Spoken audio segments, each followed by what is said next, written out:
the Mazda CX-30 2024 comes with a 2.5 liter four-cylinder engine that produces 191 horsepower and 187 pound-feet of torque. Both very good power and torque for the segment and for the size of this vehicle.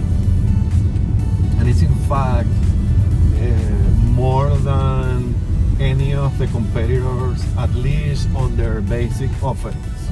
This is the basic engine for this car. Some of the competitors have two levels of engines, and the second level it comes with similar power, but comparing base with base engines, this is the best you can get in this segment, or at least the competitors that I have chosen, which we will be talking about in a minute.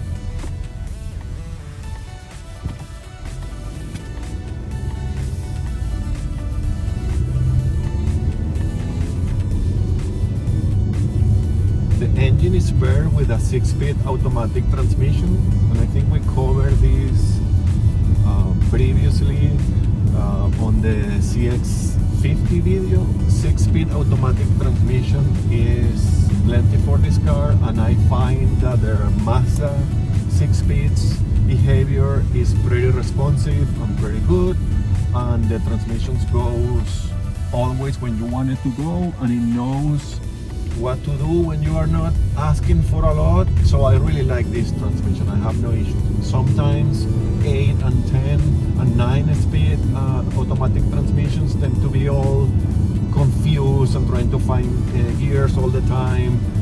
I have no issues with a 6-speed. Maybe with an 8 you will get a little bit of extra fuel efficiency, but other than that, there's nothing wrong with this one.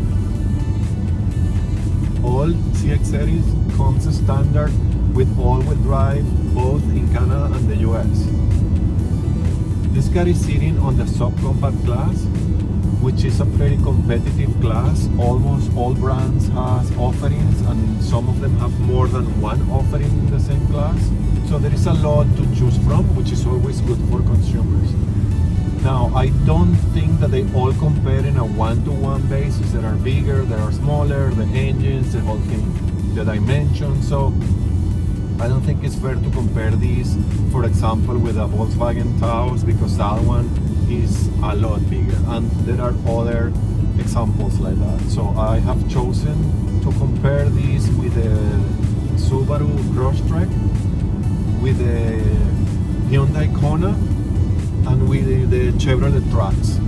The three of these are pretty similar in size and shape. This is more like a lifted hatchback, and it's a little bit bigger of a regular hatchback, but that's the case for the Kona, although the Kona has grown a lot in the most recent version. And the Trax is also a little bit bigger, but in terms of shape, at least, and the look of the car, the three of them are very similar.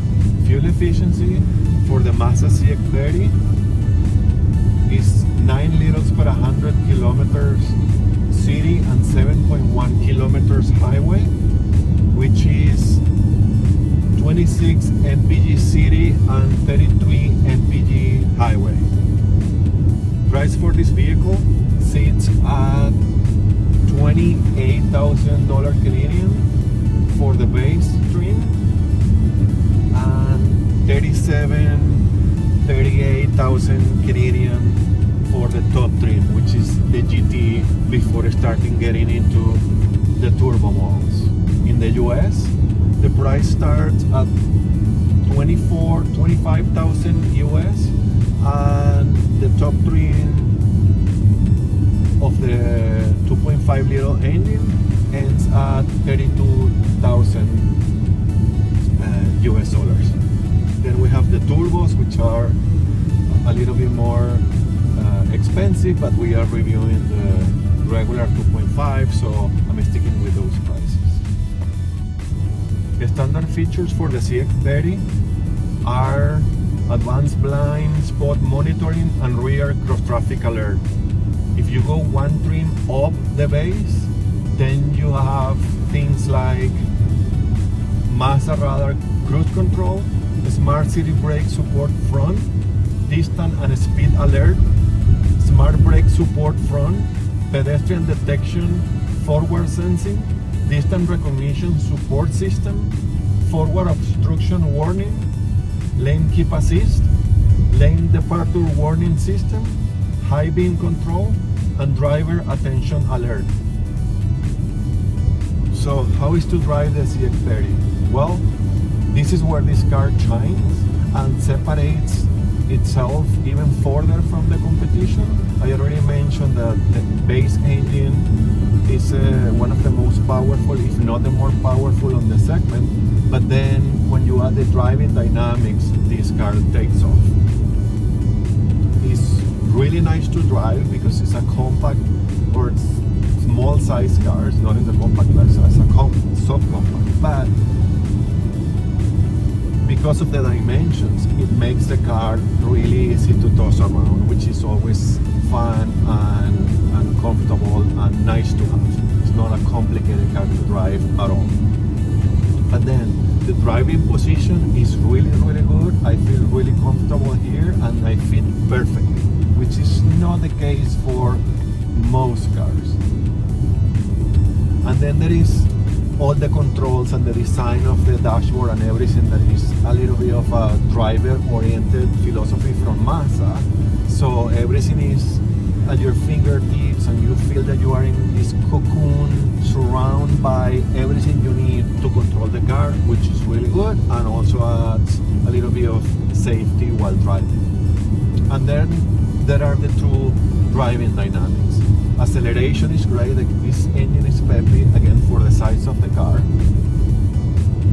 The steering wheel is really precise and you can immediately feel the car doing exactly what you are asking the car to do, which is great and very confidence inspiring.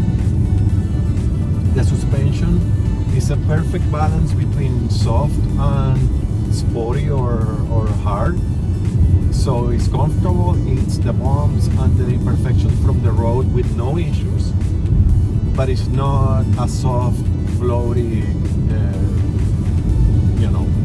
average car. It's really engaging to drive. And when you toss this car in a turn, oh my god, this is where Mazda's engineers and their philosophy of driving and the whole bit comes into play. It is very nice to drive, it's very sporty to drive. I don't think anything else in this segment drives like this. It's a great little car. It is also quiet for the segment. I will say one of the quietest, but the competition is growing, the companies and the brands are bringing more and more stuff in cars, which is always good and good for all of us.